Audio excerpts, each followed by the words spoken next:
Hello दोस्तों, मेरे channel पर आपका स्वागत है। आज हम सेमीकंडक्टर के कुछ इंटरेस्टिंग टॉपिक्स एक्सप्लोर करने वाले हैं जो आपको बहुत यूजफुल होंगे। अगर आपको ये वीडियो पसंद आए तो प्लीज लाइक करें, कमेंट करें, अपने थॉट्स शेयर करें और सब्सक्राइब करना ना भूलें। आपका सपोर्ट मेरे लिए बहुत इंपॉर्टेंट है और इससे हमारी कम्युनिटी और भी स्ट्रांग होगी। चलिए शुरू करते हैं सेमीकंडक्टर को पढ़ना। तो आज हम इस वीडियो में इंट्रिंसिक सेमीकंडक्टर से पढ़ेंगे और इससे पहले भी मैंने टॉपिक्स पढ़ा दिए, तो पहले आप उस वीडियो को देखिए, फिर यहाँ से कवर करिए। हर एक वर्ड को लाइंस बाय लाइन समझाया है और वर्ड बाय वर्ड समझाया है। तो अब आज हम यहाँ से कंटिन्यू करेंगे। तो be said take the most common case of germanium and silicon whose lattice structure in figure These structure are called a diamond like structure. These structure are called diamond like structure. तो इसका मतलब है कि diamond like structure. तो चलिए germanium और silicon की lattice structure को समझते हैं जो डायमंड लाइक स्ट्रक्चर कहलाता है। क्या कहलाता है? डायमंड लाइक स्ट्रक्चर कहलाता है। अब ये डायमंड लाइक स्ट्रक्चर क्या है? ये डायमंड लाइक स्ट्रक्चर क्या है? तो हम पहले इसको समझेंगे कि ये डायमंड लाइक स्ट्रक्चर होता क्या है। तो जर्मेनियम हो या सिलिकॉन हो, दोनों का लेटाइस स्ट्रक्चर डायमंड स्ट्रक्चर की तरह होता है। किसकी तरह होता है? डायमंड स्ट्रक्चर की तरह होता है। इस स्ट्रक्चर में हर एटम के 4 नियरेस्ट नेबरिंग होते हैं।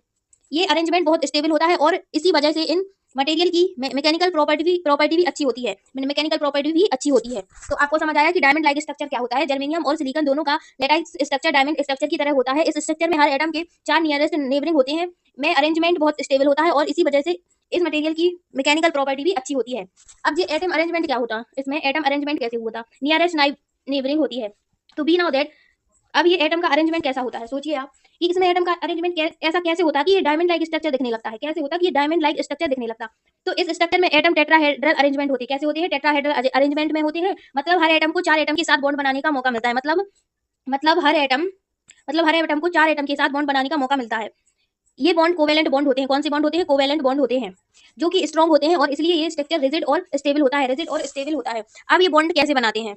तो जर्मेनियम और सिलिकॉन एटम अपने सेंट्रल सेल में इलेक्ट्रॉन को शेयर करते हैं। बॉन्ड कैसे बनाते हैं? इलेक्ट्रॉन को शेयर करते हैं तो कोवेलेंट बॉन्ड बनता है। हर एटम के पास 4 बैलेंस इलेक्ट्रॉन होते हैं। कितने बैलेंस इलेक्ट्रॉन होते हैं? 4। हर एटम के पास 4 बैलेंस इलेक्ट्रॉन होते हैं जो 4 नेबरिंग एटम के साथ बॉन्ड बनाते हैं। मतलब जो 4 अपने आसपास एटम के साथ बॉन्ड बनाते हैं, जैसे कि ये है तो ये इसके साथ बना रहा है, इसके साथ बना रहा है, इसके साथ बना रहा है, इसके साथ। तो 4 नेबरिंग एटम के साथ बॉन्ड बनाते हैं। इस तरह से एक स्ट्रॉन्ग नेटवर्क बनता है। इस तरह से क्या? एक स्ट्रॉन्ग नेटवर्क बनता है। जैसे कि ये दिख रहा है आपको, ये एक स्ट्रॉन्ग नेटवर्क बन गया।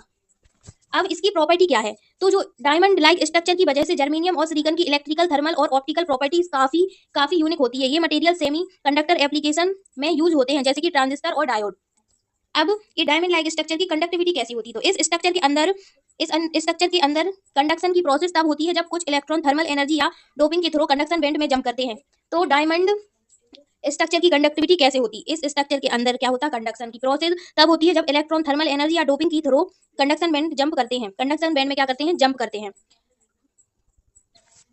We now that silicon and germanium have valence electron it crystalline structure. Every silicon and germanium atom tend to share 4 valence electron with each of the 4 nearest neighboring atom.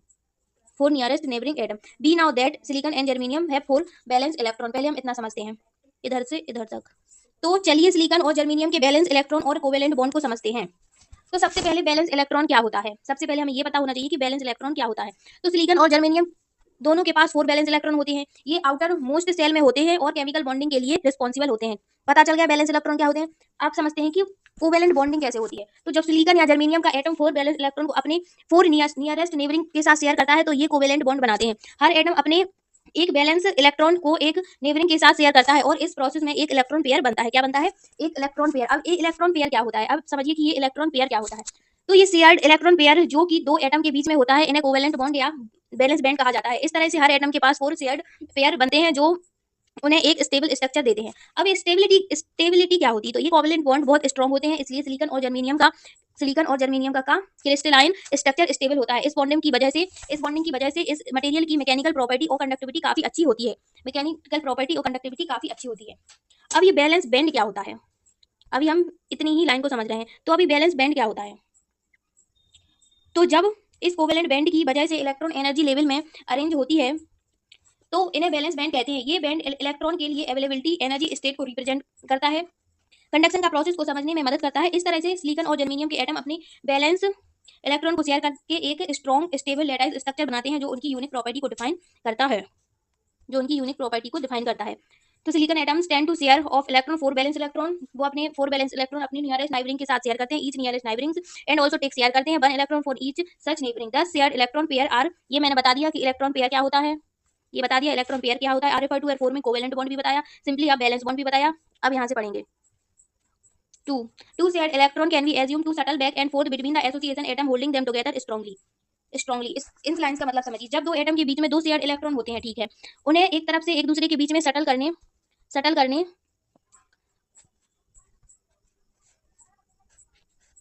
Strongly एक दूसरे के साथ subtle करने की तरह समझा जा सकता है। ये शेयर्ड इलेक्ट्रॉन एटम के बीच में एक स्ट्रॉन्ग बॉन्ड बनाते हैं। क्या बनाते हैं? एक स्ट्रॉन्ग बॉन्ड बनाते हैं जिसे हम कोवेलेंट बॉन्ड कहते हैं। क्या कहते हैं? जिसे हम कोवेलेंट बॉन्ड कहते हैं। तो the two shared electron can be assume, हम उसे एक सटल की तरह देखते हैं जो कि एसोसिएट होते हैं, hold together strongly. Schemely show the two-dimensional representation of silicon germanium structure so in figure. Overemphasize the covalent bond. तो सिलिकॉन और जर्मेनियम के स्ट्रक्चर को समझने के लिए उसका टू डायमेंशनल रिप्रेजेंटेशन देखना हेल्पफुल होता है। तो ये रहा। तो इन दोनों एलिमेंट का स्ट्रक्चर डायमंड क्यूबिक लेटाइस में होता है। सिलिकॉन और जर्मेनियम का एलिमेंट का स्ट्रक्चर डायमंड क्यूबिक लेटाइस में होता है। कौन से एलिमेंट? सिलिकॉन और जर्मेनियम। जहां पर एटम अपने आसपास के एटम के साथ कोवेलेंट बॉन्ड बनाता है, ये देखो कोवेलेंट बॉन्ड बना रहा है, एक चार और 4 4 4 4 4 4 कोवेलेंट बॉन्ड बनाता है, which over emphasizes the covalent bond. It so is idealized picture in which no bond are broken, all bond are intact. Such situation arise to low temperature. इसका मतलब है जब हम लो टेम्परेचर की बात करते हैं तो इस समय एटम और उनके कोवेलेंट बॉन्ड बिल्कुल स्टेबल होते हैं। लो टेम्परेचर पर उनकी कोवेलेंट बॉन्ड बिल्कुल स्टेबल होते हैं। इस सिचुएशन में सभी बॉन्ड इंटेक्ट होते हैं, मतलब कोई बॉन्ड नहीं टूट रहा होता। लो टेम्परेचर पर कोई बॉन्ड नहीं टूटता। इस तरह से स्टेबल स्ट्रक्चर सिलिकॉन या जर्मेनियम के लिए बहुत जरूरी है, क्योंकि ये उन्हें एक मजबूत लेटाइस स्ट्रक्चर देता है। जब हम टेम्परेचर बढ़ाते हैं वैसे वैसे थर्मल एनर्जी भी बढ़ जाती है। इस एनर्जी की वजह से इलेक्ट्रॉन ज्यादा एनर्जेटिक हो जाते हैं और कुछ इलेक्ट्रॉन अपने बॉन्ड एक ब्रेक हो जाते हैं। जब इलेक्ट्रॉन बॉन्ड से ब्रेक होते हैं तो ये फ्री इलेक्ट्रॉन बन जाते हैं। ये फ्री इलेक्ट्रॉन कंडक्शन में हेल्प करते हैं, मतलब ये इलेक्ट्रिसिटी को कंडक्ट करने में मददगार है। आई समझ? Such a situation arise low temperature as the temperature, अगर हम टेम्परेचर बढ़ाते हैं तो थर्मल एनर्जी भी बढ़ती है। Become available of these electron are some these electron में ब्रेक डाउन, इलेक्ट्रॉन ब्रेक हो जाते हैं। Become free electron contributed to conduction, और जो फ्री इलेक्ट्रॉन है वो कंट्रीब्यूट होते हैं कंडक्शन के लिए। The thermal energy efficient ionize only a few atoms in the crystal lattice is create vacancy in the bond of so in figure. जो thermal energy बढ़ जाती है तो ये क्रिस्टलाइन लेटाइज में कुछ एटम को आयोनाइज करने की एबिलिटी रखती है। जो थर्मल एनर्जी बढ़ जाती है, जो थर्मल एनर्जी इंक्रीज हो जाती है, वो कुछ आयोनाइज एटम को क्रिस्टलाइज करने की एबिलिटी रखती है। आयोनाइजेशन का मतलब है कि इलेक्ट्रॉन बॉन्ड से निकल जाते हैं। आयोनाइज का मतलब है कि इलेक्ट्रॉन बॉन्ड से क्या हो जाते हैं? निकल जाते हैं जो एटम को पॉजिटिवली चार्ज आयन बना देते हैं। इस प्रोसेस में जब एक इलेक्ट्रॉन बॉन्ड से ब्रेक होता है तो उन एटम के पास एक वैकेंसी या खाली जगह बन जाती है। The neighboring hood from which of free electron with charge negative has come out leaves the vacancy with a efficient charge positive। तो इसका मतलब है कि जब एक फ्री इलेक्ट्रॉन जिसका चार्ज नेगेटिव होता है किसी एटम से निकलता है तो उस एटम के पास एक पॉजिटिव चार्ज बन जाता है। मतलब जो नेगेटिव चार्ज है जब वो निकलता है तो वहाँ एक पॉजिटिव चार्ज बन जाता है, क्योंकि इलेक्ट्रॉन निकलने के बाद एटम के पास एक पॉजिटिव चार्ज होता है। क्योंकि उसका ओरिजिनल बैलेंस जो कि न्यूट्रल था, क्या था? न्यूट्रल था। अब टूट गया है। जो उसका ओरिजिनल बैलेंस न्यूट्रल था अब वो टूट गया है। तो जब नेगेटिव इलेक्ट्रॉन निकलता है तो वहाँ एक पॉजिटिव चार्ज रह जाता है। Holes the neighbouring from the free electron which charge negative है सम आउट, जब निकलता है तो वैकेंसी विद इफेक्टिव चार्ज, वहाँ पॉजिटिव चार्ज रह जाता है। This vacancy with effective positive electronic charge are called holes. मतलब जब हम कहते हैं कि वैकेंसी जिसमें इफेक्टिव पॉजिटिव चार्ज होता है उसे होल्स कहा जाता है। उसे क्या कहा जाता है? होल्स कहा जाता है। इसका मतलब है कि ये एक ऐसी जगह है जहाँ एक इलेक्ट्रॉन नहीं है। मतलब होल्स एक ऐसी जगह है जहाँ इलेक्ट्रॉन नहीं है, लेकिन उस जगह पर पॉजिटिव चार्ज तो है पर इलेक्ट्रॉन नहीं है। मतलब पॉजिटिव चार्ज का असर है, इफेक्टिव है। ठीक है। The holes behave as apparent free particles with effective positive charge. इसका मतलब है जब हम कहते हैं कि होल्स एक एपरेंट फ्री पार्टिकल की तरह बिहेव करता है, तो इसका मतलब है कि होल को हम एक ऐसा चार्ज कैरियर की तरह समझ सकते हैं जो पॉजिटिव चार्ज के साथ मूव करता है, जैसे कि एक फ्री इलेक्ट्रॉन मूव करता है। आई समझ? मतलब कि जब हम कहते हैं कि होल एक एपरेंट फ्री इलेक्ट्रॉन की तरह बिहेव करता है, तो इसका मतलब है कि होल्स को हम एक ऐसा चार्ज कैरियर की तरह समझ सकते हैं जो कि एक पॉजिटिव चार्ज के साथ मूव करता है। जैसे कि एक फ्री इलेक्ट्रॉन करता, वैसे ही एक पॉजिटिव चार्ज के साथ मूव करता। In intrinsic semiconductor, the number of free electron Ne is equal to n, the number of hole nh, that is Ne is equal to nh, Ne equal to nh and Ni very important। तो intrinsic semiconductor का मतलब है कि ये एक pure material है। ये क्या है? प्योर मटेरियल है। इंट्रिंसिक सेमीकंडक्टर का मतलब है कि ये एक प्योर मटेरियल है। इंट्रिंसिक सेमीकंडक्टर का मतलब है कि ये एक प्योर मटेरियल है जिसमें किसी तरह की इम्प्योरिटी नहीं है, जिसमें किसी तरह की क्या नहीं है, इम्प्योरिटी नहीं है, नहीं होती है। इस टाइप के सेमीकंडक्टर में जब टेम्परेचर बढ़ता है तो इलेक्ट्रॉन एनर्जी गेन करता है। इलेक्ट्रॉन क्या करता है? एनर्जी गेन करता है। इलेक्ट्रॉन एनर्जी गेन करता है। बैलेंस बैंड से कहाँ जाता है? कंडक्शन बैंड में चला जाता है। बैलेंस बैंड जिसे फ्री इलेक्ट्रॉन का नंबर बढ़ता है, कंडक्शन बैंड में। जब एक इलेक्ट्रॉन कंडक्शन बैंड में चला जाता है तो उसकी जगह एक होल क्रिएट होता है, अभी बताया। इसलिए इंट्रिंसिक सेमीकंडक्टर में जितने फ्री इलेक्ट्रॉन होते हैं उतने ही क्या होते हैं? होल्स होते हैं। जितने फ्री इलेक्ट्रॉन होते हैं उतने ही होल्स होते हैं। इसका मतलब है कि फ्री इलेक्ट्रॉन एन का नंबर होल्स एन के नंबर के इक्वल होता है। ये बैलेंस इसलिए होता है क्योंकि इंट्रिंसिक सेमीकंडक्टर में इलेक्ट्रॉन और होल्स की जनरेशन एक दूसरे के साथ होती है। अगर एक इलेक्ट्रॉन किसी होल्स को फिल करता है तो नई होल्स क्रिएट होती है जब एक और इलेक्ट्रॉन कंडक्शन बैंड में आता है। इसलिए इंट्रिंसिक सेमीकंडक्टर में N E equal to N H हमेशा होता है। N equal to N H हमेशा होता है।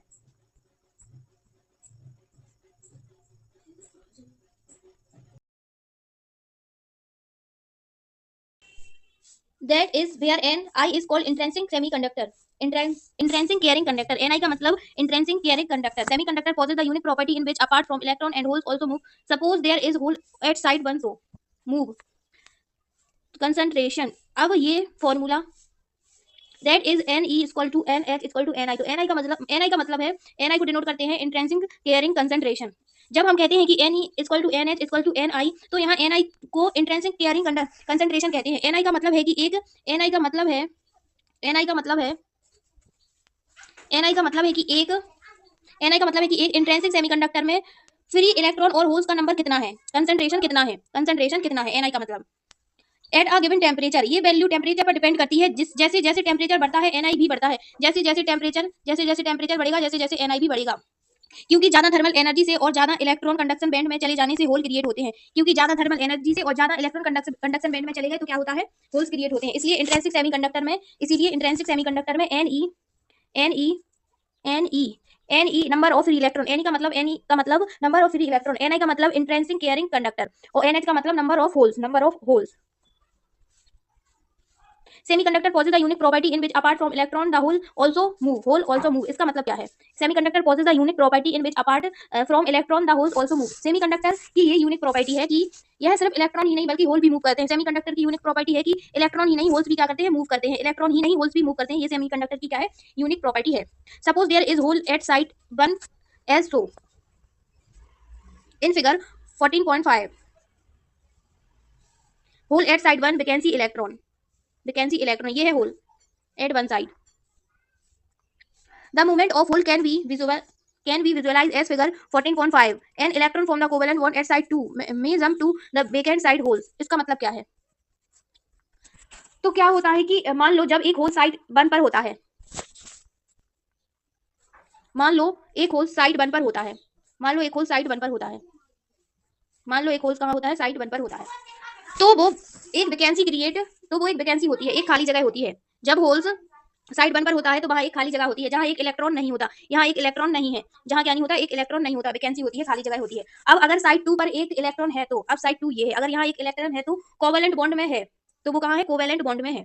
तो इलेक्ट्रॉन होल तक जंप कर सकता है। ये इलेक्ट्रॉन है साइड 2 पे, ये होल्स तक क्या कर सकता है? जंप कर सकता है। जब इलेक्ट्रॉन साइड 2 से साइड 1 तक जंप करता है, जब इलेक्ट्रॉन यहाँ से यहाँ साइड 1 तक जंप करेगा, साइड 2 से जंप कर सकता है तो होल क्रिएट होगा। तो ये इलेक्ट्रॉन इस होल के पास चला जाएगा तो यहाँ क्या हो जाएगा? एक साइड 2 पे होल क्रिएट हो जाएगा, क्योंकि वहां से इलेक्ट्रॉन निकल गया, क्योंकि यहाँ से इलेक्ट्रॉन निकल के कहाँ चला गया? साइड 1 तक, तो एक होल्स क्रिएट हो जाएगा। अब साइड 1 पर जो होल्स था अब वो फिल हो गया। अब ये होल क्या हो गया? फिल हो गया। यहाँ क्या बन गया? होल बन गया। इस तरह पहले साइड 1 पर जो होल था अब नहीं रहा और साइड 2 पर एक नया होल क्रिएट हो गया। साइड 1 पर जो होल था अब वो नहीं रहा और साइड 2 पर क्या हो गया? एक होल क्रिएट हो गया। आया समझिए? ओके, अब आगे बढ़ते हैं।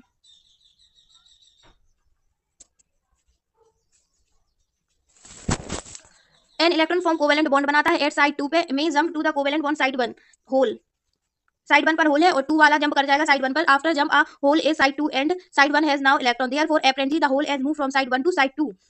अब note that original set free is not involve in this process hole motion.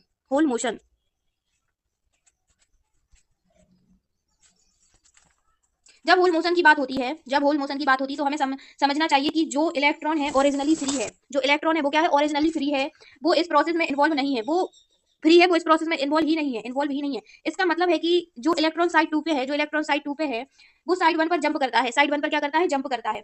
वो सिर्फ कोवेलेंट बॉन्ड से निकलता है। वो सिर्फ कहां से निकलता है? कोवेलेंट बॉन्ड से निकलता है और होल को फिल करता है, और होल को क्या कर देता? फिल कर देता। लेकिन जो फ्री इलेक्ट्रॉन है वो अपनी जगह पर ही रहता है। फ्री इलेक्ट्रॉन अपनी जगह पर ही रहता है और होल की मूव के साथ, उसी जगह रहता है और होल के मूव के साथ।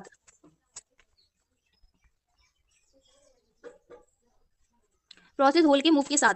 The free electron move completely independently has conduction electron and given rise to an electron current I under an apply electric field. इसका मतलब क्या है? Electric field. तो फ्री इलेक्ट्रॉन जो कंडक्शन इलेक्ट्रॉन के रूप में मूव करते हैं, तो इंडिपेंडेंटली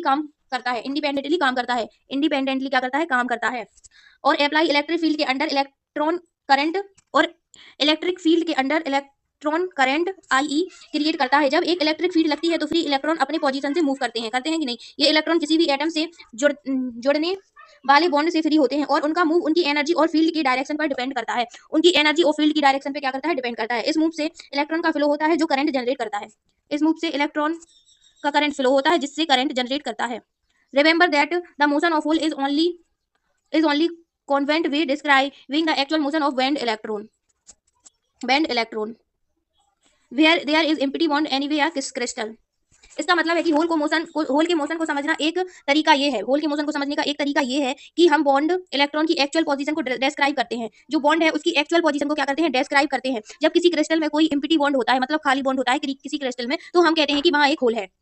जैसे सोचिए कि होल है, उसके मोशन को समझने का ये तरीका है। हम मान सकते हैं एक बॉन्ड है, उस बॉन्ड इलेक्ट्रॉन की एक्चुअल मोशन को डिस्क्राइब करते हैं। जब किसी क्रिस्टल में कोई एम्प्टी खाली जगह है, मतलब खाली जगह हो, उसे हम क्या कहते हैं? वहां एक होल है। Under the action of an electric field, these holes move toward negative potential. Give the current IH. The total current I is the sum of the electron current I and the holes current IH. जब एक electric field लगाते हैं तो holes positive potential की तरफ जब एक हम इलेक्ट्रिक फील्ड लगाते हैं तो होल्स नेगेटिव पोटेंशियल की तरफ मूव करते हैं। इस मूव को हम होल्स करंट मतलब IH कहते हैं। ठीक है। अब the total current I is the sum of electron current IE and the holes current IH। Total current I को हम इलेक्ट्रिक करंट IC और होल्स करंट IH का सम के रूप में समझते हैं। इस तरह से टोटल करंट का फॉर्मूला होता है I equal to IE plus IH। ये होता है टोटल करंट का फॉर्मूला। क्या होता है? I equal to I plus IH। It may are noted apart from the process generation of conduction electron and hole simultaneously process of recombination occurs in which the electron recombine with the holes। तो इसका मतलब है कि जब conduction electron और holes generate होते हैं, तो एक साथ एक और प्रोसेस होती है। कौन सी प्रोसेस होती है? उसी के साथ एक और प्रोसेस होती है जिसे हम रिकॉम्बिनेशन कहते हैं। अब ये रिकॉम्बिनेशन क्या होता है? रिकॉम्बिनेशन का मतलब क्या होता है? रिकॉम्बिनेशन? क्या आप मुझे बताएंगे ये रिकॉम्बिनेशन क्या होता है? अगर आपको पता है कि रिकॉम्बिनेशन क्या होता है तो प्लीज कमेंट। तो मैं बताती हूँ रिकॉम्बिनेशन किसे कहते हैं। तो रिकॉम्बिनेशन कहते हैं रिकॉम्बिनेशन की प्रोसेस में क्या होता है? इलेक्ट्रॉन होल्स के साथ रिकॉम्बिनेट होते हैं। इलेक्ट्रॉन होल्स के साथ की रेट बराबर होती है, मतलब कि जब कंडक्शन इलेक्ट्रॉन और होल्स जनरेट होते हैं तो एक साथ एक और प्रोसेस होती है जिसे हम रिकॉम्बिनेशन कहते हैं। इस प्रोसेस में इलेक्ट्रॉन होल्स के साथ रिकॉम्बिनेट होते हैं। क्या इलेक्ट्रॉन होल्स के साथ रिकॉम्बिनेट होते हैं? रिकॉम्बिनेशन का मतलब क्या है? तो ये रिकॉम्बिनेशन का मतलब क्या है? रिकॉम्बिनेशन का मतलब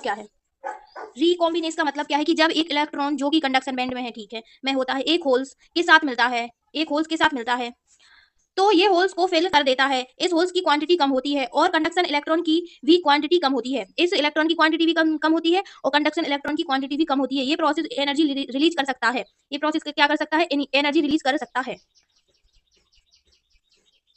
At equilibrium, the rate of generation is equal to rate of recombination of charge carriers. The recombination occurs due to an electron colliding with holes. इसका मतलब है कि जब किसी सेमीकंडक्टर मटेरियल में equilibrium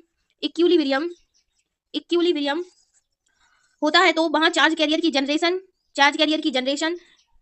generation is equal to recombination के rate के बराबर होती है। रिकॉम्बिनेशन रेट के बराबर होती है। इसका मतलब है कि जितने इलेक्ट्रॉन होल्स जनरेट हो रहे हैं उतने ही इलेक्ट्रॉन होल्स के साथ रिकॉम्बिनेट हो रहे हैं। जितने इलेक्ट्रॉन होल्स जनरेट होते हैं उतने ही इलेक्ट्रॉन होल्स के साथ रिकॉम्बिनेट भी हो रहे हैं। रिकॉम्बिनेशन का प्रोसेस तब होता है जब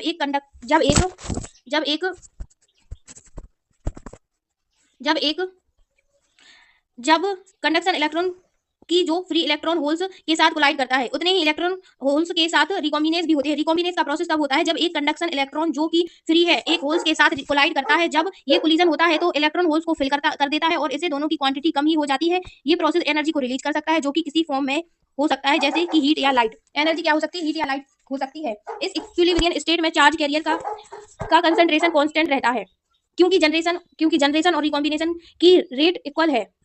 कॉन्सेंट्रेशन क्या होता है? कांस्टेंट होता है। क्यों होता है? क्योंकि जो रिकॉम्बिनेशन है और जनरेशन है उनका रेट क्या है? इक्वल है। अगर जनरेशन रेट बढ़ जाते हैं तो इक्विलिब्रियम डिस्टर्ब हो जाता है। अगर जनरेशन रेट बढ़ गया तो इक्विलिब्रियम डिस्टर्ब हो जाता है। रिकॉम्बिनेशन भी बढ़ जाता है ताकि फिर से बैलेंस बन सके। फिर से रिकॉम्बिनेशन बढ़ जाता है। अगर जनरेशन बढ़ेगी तो रिकॉम्बिनेशन बढ़ेगा। क्यों बढ़ेगा? ताकि वो क्या हो जाए? बैलेंस हो सके। ताकि वो बैलेंस हो सके।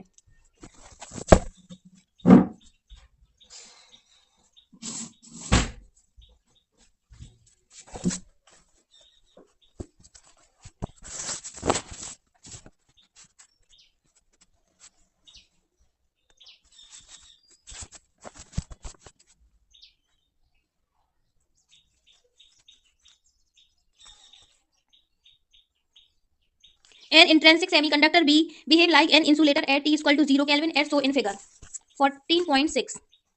Temperature T equal to 0 Kelvin.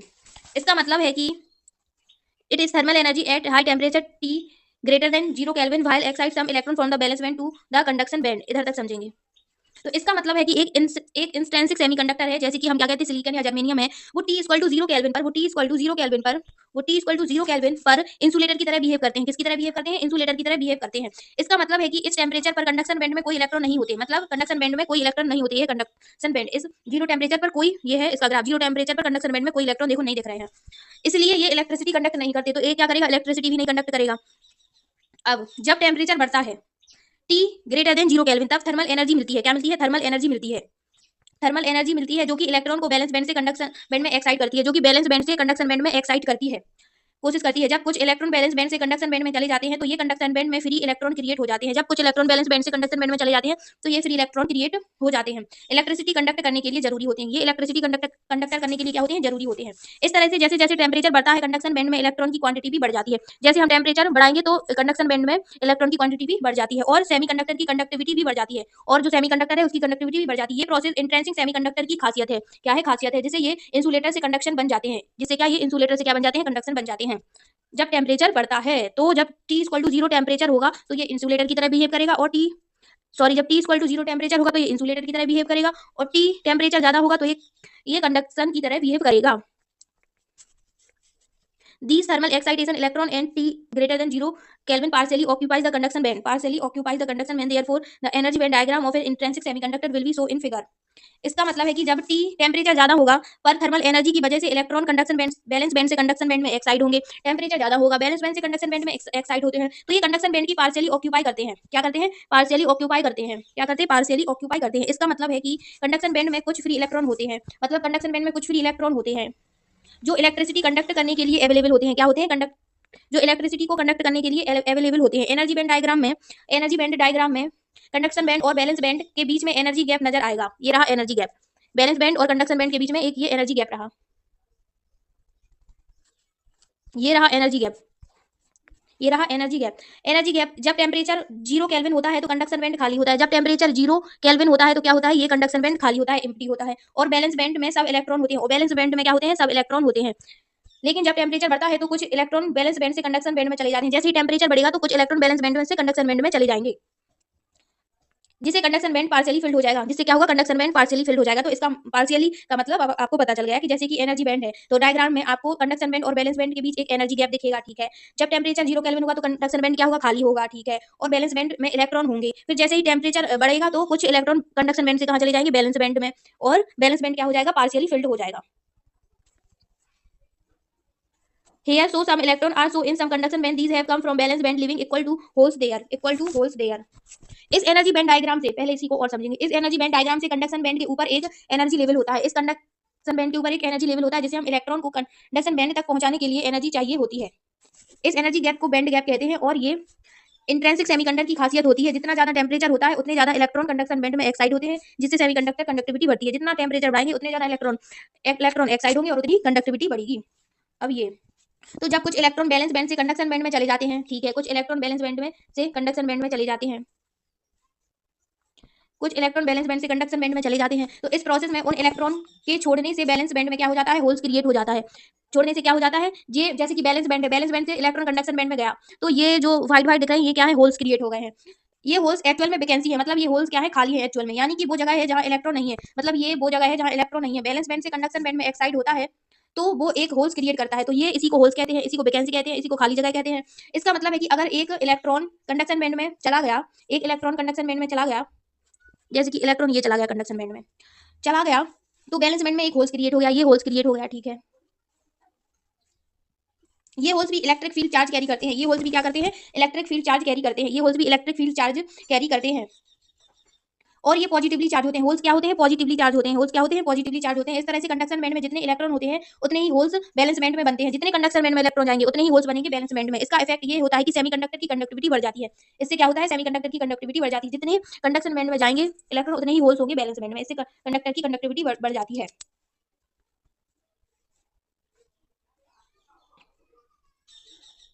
Start करते हैं इंट्रेंसिक सेमीकंडक्टर। अभी इंट्रेंसिक सेमीकंडक्टर क्या होता है, तो the conductivity of N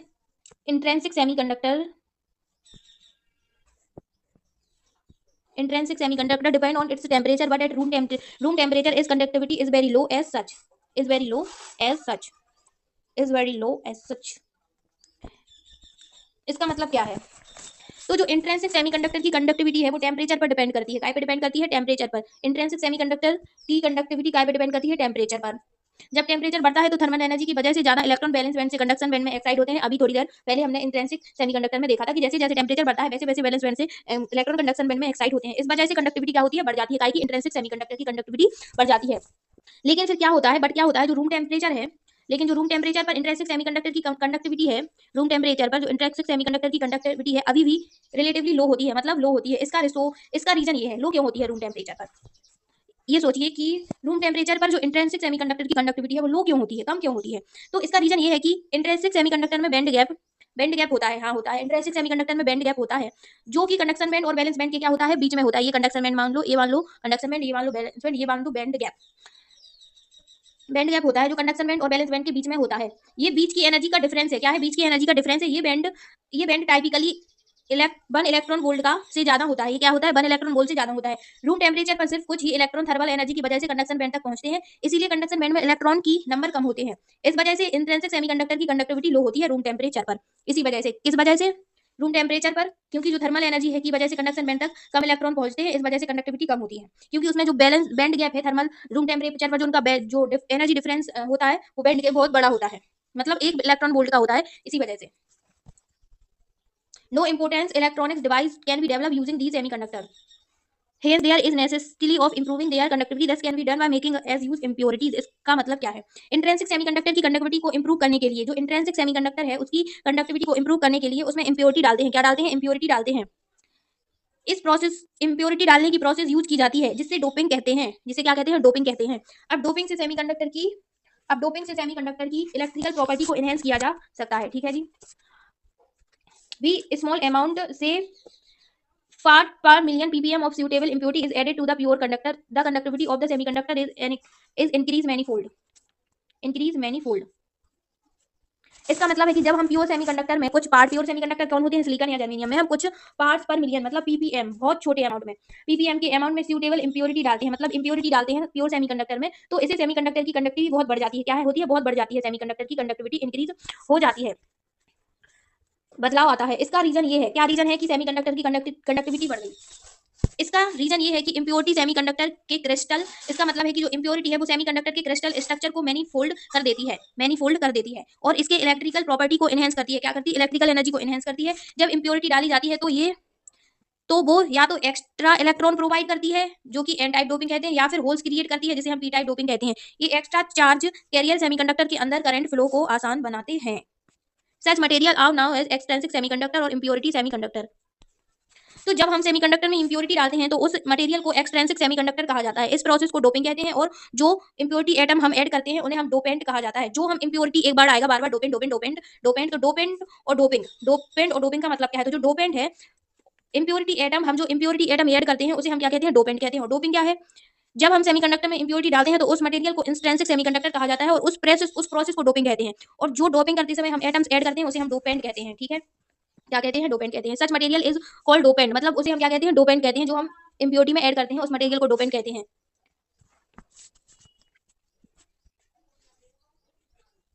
the dopant has to be such does not destroyed और ओरिजिनली प्योर सेमीकंडक्टर लेटाइज। जब हम किसी सेमीकंडक्टर को डोप करते हैं तो उस मटेरियल को डोप्ड सेमीकंडक्टर कहा जाता है। ठीक है, डोपेंट का सिलेक्शन बहुत मायने रखता है। जो डोपेंट है, जो मतलब डोपेंट यानी जो एटम्स हम उसमें डालेंगे उसका सिलेक्शन बहुत मायने रखता है। क्योंकि अगर डोपेंट सेमीकंडक्टर की ओरिजिनल लेटाइस स्ट्रक्चर को डिस्ट्रॉय करेगा तो इस मटेरियल की इलेक्ट्रिकल प्रॉपर्टी पर नेगेटिव असर पड़ सकता है। डिस्ट्रॉय करेगा तो नेगेटिव असर पड़ सकता है इसकी सेमीकंडक्टर की। It occupy only a very few of the original semiconductor atom side of crystal a necessary condition at this is that the size of dopant and semiconductor atom should be nearly the same।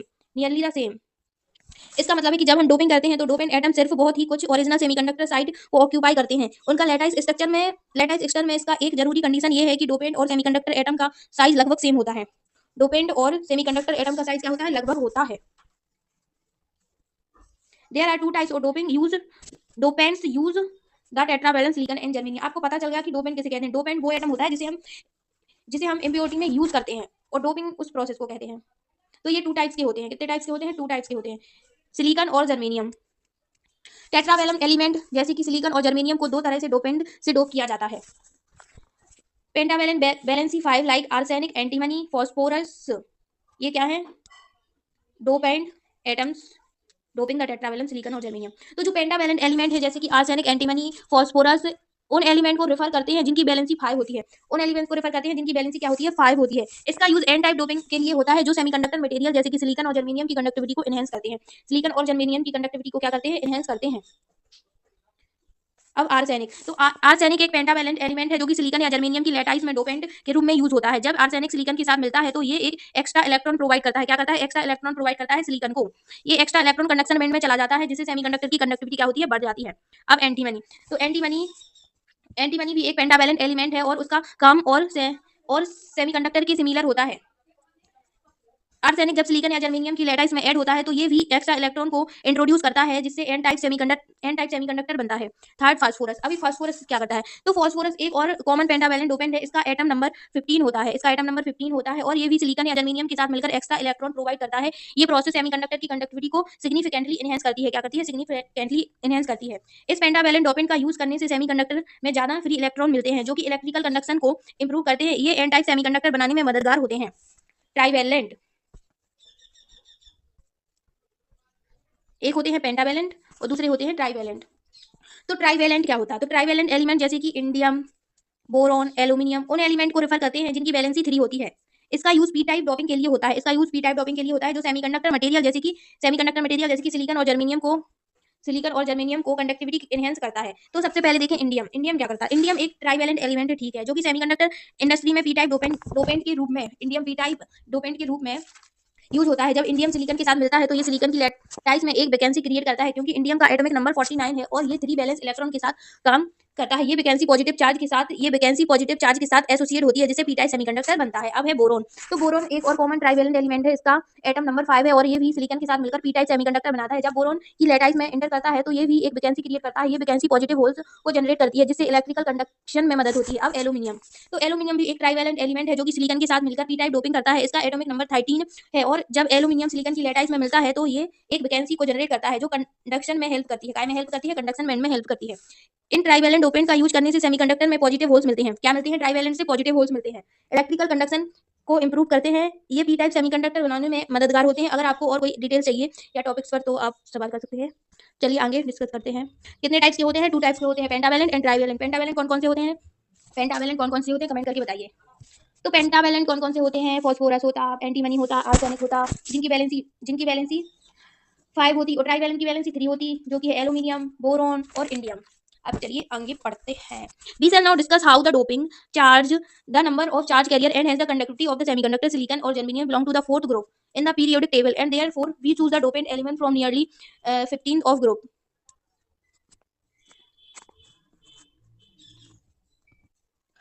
Expecting and taking care that the size of dopant atom is nearly the same as their silicon and germanium. यहाँ तक समझेंगे यहाँ से। तो इसका मतलब क्या है, फोकस क्लियरली एंड हर एक वर्ड पर फोकस कीजिए, आपको अच्छे से समझ आएगा अगर आप फोकस करेंगे तो डोपिंग प्रोसेस सेमीकंडक्टर, तो डोपिंग प्रोसेस सेमीकंडक्टर मटेरियल जैसे कि सिलिकॉन या जर्मेनियम की कंडक्टिविटी को बढ़ाती है। डोपिंग प्रोसेस सिलिकॉन या जर्मेनियम मतलब सेमीकंडक्टर की कंडक्टिविटी को बढ़ाती है। तो डोपिंग का प्रोसेस सेमीकंडक्टर मटेरियल जैसे कि सिलिकॉन या जर्मेनियम की कंडक्टिविटी को बढ़ाने के लिए किया जाता है। सिलिकॉन बैलेंसी इलेक्ट्रॉन होती है, बैलेंस इलेक्ट्रॉन होती है। सिलिकॉन और जर्मेनियम होते हैं ग्रुप एलिमेंट जिनके पास 4 बैलेंस इलेक्ट्रॉन होते हैं। जब हम इन मटेरियल को के रूप में उनके पास थर्ड या फिफ्थ ग्रुप के एलिमेंट का यूज करते हैं। डोपिंग का प्रोसेस सेमीकंडक्टर मटेरियल जैसे कि सिलिकॉन या जर्मेनियम की कंडक्टिविटी को बढ़ाने के लिए किया जाता है। सिलिकॉन और जर्मेनियम छोटी ग्रुप के एलिमेंट होते हैं जिनके पास 4 बैलेंस इलेक्ट्रॉन होते हैं। जब हम इन मटेरियल को रूप में देखते हैं तो हम उनके पास आसपास के थर्ड या फिफ्थ ग्रुप के एलिमेंट यूज करते हैं क्योंकि इनका एटॉमिक साइज सिलिकॉन या जर्मेनियम साइज के करीब होता है। अब सबसे पहले हम इनको वर्ड बाय वर्ड में समझेंगे। तो सबसे पहले डोपिंग का क्या मतलब होता है। तो डोपिंग का मतलब है किसी सेमीकंडक्टर में कुछ इम्प्योरिटी ऐड करना ताकि उसकी इलेक्ट्रिकल प्रॉपर्टी बदल सके। डोपिंग से चार्ज कैरियर की नंबर बढ़ जाते हैं जो कंडक्टिविटी को एनहेंस करते हैं। आई समझ की डोपिंग का मतलब क्या है। अब एन टाइप डोपिंग का मतलब क्या है। एन टाइप डोपिंग का मतलब क्या है, तो जब हम फिफ्थ ग्रुप के एलिमेंट जैसे कि फॉस्फोरस अभी बताया आर्सेनिक को सिलिकॉन या जर्मेनियम में ऐड करते हैं तो ये एलिमेंट फिफ्थ बैलेंस इलेक्ट्रॉन रखते हैं। जब ये एलिमेंट सिलिकॉन या जर्मेनियम की लैटाइस में एंटर करते हैं तो ये एक एक्स्ट्रा इलेक्ट्रॉन प्रोवाइड करते हैं। ये एक्स्ट्रा इलेक्ट्रॉन फ्री होते हैं और कंडक्शन में मदद करते हैं। इस प्रोसेस को एन टाइप डोपिंग कहते हैं क्योंकि यहाँ एक नेगेटिव चार्ज कैरियर इलेक्ट्रॉन के नंबर बढ़ जाते हैं। अब पी टाइप डोपिंग क्या होता है, तो जब हम थर्ड ग्रुप के एलिमेंट जैसे कि बोरॉन या एल्यूमिनियम या सिलिकॉन और जर्मेनियम में डोप करते हैं तो एलिमेंट सिर्फ 3 बैलेंस इलेक्ट्रॉन रखते हैं। इससे एक वैकेंसी या होल्स क्रिएट होता है जो पॉजिटिव चार्ज कैरियर की तरफ काम करता है। ये प्रोसेस पी टाइप डोपिंग कहलाती है क्योंकि यहाँ पॉजिटिव चार्ज कैरियर होल्स की नंबर बढ़ जाते हैं। अब ये डोपेंट एटम साइज क्या होता है, ये डोपेंट एटम साइज क्या होता है। डोपेंट एटम साइज क्या होता है। डोपिंग के लिए डोपेंट एटम का साइज सिलिकॉन या जर्मेनियम के एटम के साइज करीब होना चाहिए। मतलब जो हम डोपिंग करेंगे तो जो डोपेंट एटम है डोपिंग के लिए उसका साइज सिलिकॉन या जर्मेनियम के एटम के साइज के करीब होना चाहिए ताकि वो सेमीकंडक्टर लैटाइस में अच्छे से फिट हो सकें और किसी तरह की स्ट्रेन या डिफेक्ट ना क्रिएट करें। अगर डोपेंट एटम का साइज बहुत ज्यादा अलग होगा तो ये सेमीकंडक्टर की प्रॉपर्टी को खराब कर सकता है। इस तरह से डोपिंग से सेमीकंडक्टर की कंडक्टिविटी बढ़ाया जा सकता है चाहे वो एन टाइप हो या पी टाइप हो, उसके करीब होना चाहिए। साइज ऑफ द डोपेंट का मतलब है कि जो सेमीकंडक्टर है सिलिकॉन और जर्मेनियम उनके नियरली होना चाहिए उसकी size. The pentavalent and trivalent dopant silicon और germanium give two entirely different types of semiconductor as discussed below। Pentavalent और ट्राइवैलेंट डोपेंट सिलिकॉन या जर्मेनियम के दो अलग अलग टाइप्स के सेमीकंडक्टर क्रिएट करते हैं।